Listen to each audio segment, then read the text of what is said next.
జై శ్రీకృష్ణ. శ్రీమద్భగవద్గీత 2వ అధ్యాయం సాంఖ్యయోగము. భగవానువాచ కుతస్త్వకస్మలమిదం విషమే సముపస్థితం అనార్యజుష్టమస్వర్గ్యం అకీర్తికరమర్జున క్లైబ్యం మాస్మగమః పార్థ నైతత్వయుపపద్యతే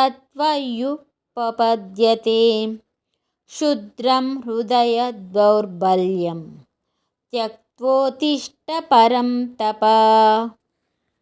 తాత్పర్యం: అర్జున, ఈ సంకట సమయంలో నీకు ఈ మోహం ఎక్కడి నుండి వచ్చింది? ఇది అర్యులకు రాకూడనిది. ఇది స్వర్గలోకం సాధించి పెట్టదు, అపకీర్తిని కలిగిస్తుంది. ఓ పరంతప, శత్రువులను తరింపచేసే అర్జున, పిరికితనం పొందకుము, నీకిది తగదు. నీచమైన హృదయ దౌర్బల్యం విడిచిపెట్టి లెమ్ము. జై శ్రీకృష్ణ.